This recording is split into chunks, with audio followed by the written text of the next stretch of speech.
प्रिय छात्रों नमस्कार। आपका YouTube चैनल SN क्लासेस में स्वागत है। मैं सेशन को शुरू करने से पहले बताना चाहता हूं कि जब कभी आप सीखने के व्यू से बैठते हैं तो सबसे पहले अपने दिल और दिमाग को खाली करके सीखने के लिए बैठेंगे। और आपको यदि इस संसार में इतिहास रचना है, इस दुनिया से कुछ करके गुजरना है, तो अपने मस्तिष्क में शिक्षा के अलावा किसी नकारात्मक विचार को न आने दे। क्योंकि भोजन करते वक्त जब चावल में कंकर आ जाता है तो खाने में थोड़ा समस्या आ जाती है, तो व्यक्ति चावल को न फेंक कर कंकर को फेंकता है। उसी प्रकार विद्यार्थी जीवन में उसी कंकर की तरह बहुत सारे नकारात्मक विचार आती रहती है। जो छात्र छात्राएं उस नकारात्मक विचारों को अपने मस्तिष्क में आने नहीं देता है, वही अपने जीवन में सही मंजिल पाते हैं। तो अब चलते हैं सेशन की ओर। आज का सेशन है 10वीं क्लास की गणित। 10वीं क्लास की गणित में लेसन 8 त्रिकोणमिति का परिचय। आखिर त्रिकोणमिति है क्या? त्रिकोणमिति किस वस्तु का नाम है? त्रिकोणमिति किसे कहते हैं, उस पर मैं बात करूंगा। त्रिकोणमिति गणित की वह शाखा है। त्रिकोणमिति गणित की वह शाखा है जिसमें त्रिभुज और त्रिभुजों से बनने वाले बहुभुजों का अध्ययन होता है। त्रिकोणमिति गणित की वह शाखा है। त्रिकोणमिति गणित की वह शाखा है जिसमें त्रिभुज और त्रिभुजों से बनने वाले बहुभुजों का अध्ययन होता है। बहुभुजों का अध्ययन होता है। त्रिकोणमिति का शाब्दिक अर्थ है, त्रिकोणमिति का शाब्दिक अर्थ है त्रिभुज का मापन। त्रिकोणमिति का शाब्दिक अर्थ है त्रिभुज का मापन। त्रिकोणमिति में सबसे अधिक महत्वपूर्ण है समकोण त्रिभुज का अध्ययन। त्रिकोणमिति में सबसे अधिक महत्वपूर्ण है समकोण त्रिभुज का अध्ययन। त्रिकोणमिति में सबसे अधिक महत्वपूर्ण है समकोण त्रिभुज का अध्ययन।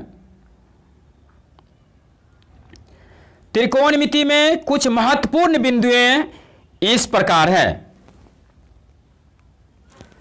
त्रिकोणमिति में कुछ महत्वपूर्ण बिंदुएं इस प्रकार है।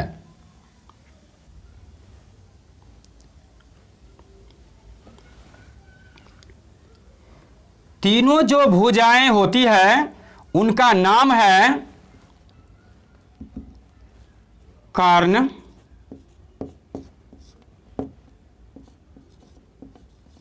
लंब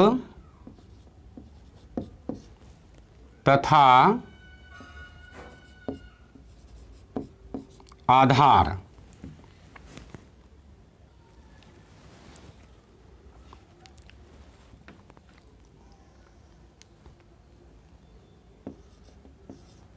दो नंबर में है तीनों भुजाओं में कर्ण सबसे बड़ी भुजा होती है। तीनों भुजाओं में कर्ण सबसे बड़ी भुजा होती है। तीनों भुजाओं में कर्ण सबसे बड़ी भुजा होती है। तीनों भुजाओं में कर्ण सबसे बड़ी भुजा होती है, अर्थात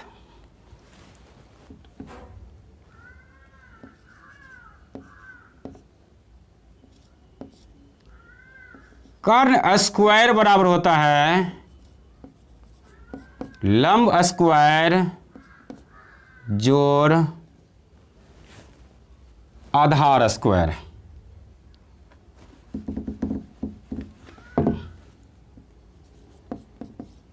आधार स्क्वायर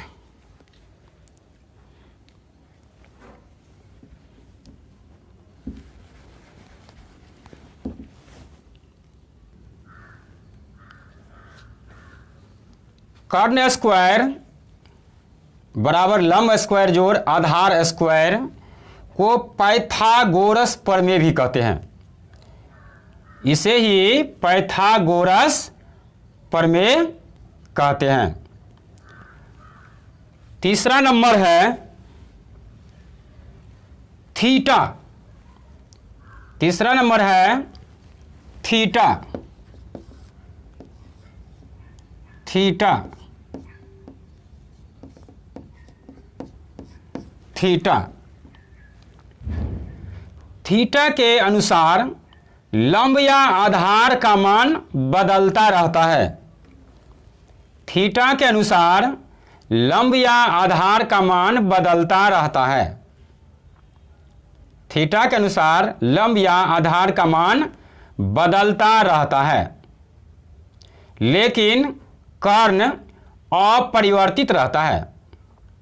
लेकिन कर्ण अपरिवर्तित रहता है।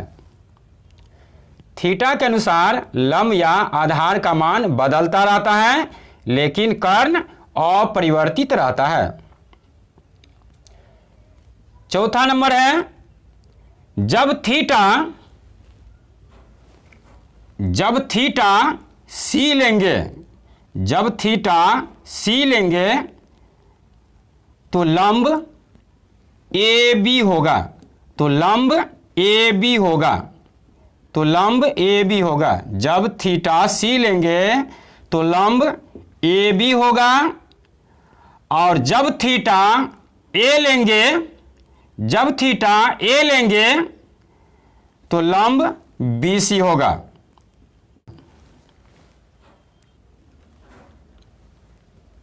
अर्थात थीटा के सामने की भुजा लंब होती है। थीटा के सामने की भुजा लंब होती है।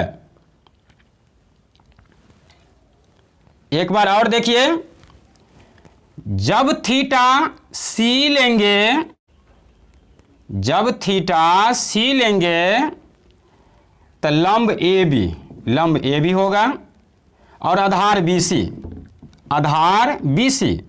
और जब थीटा ए लेंगे तो लंब बी सी और आधार ए बी होगा।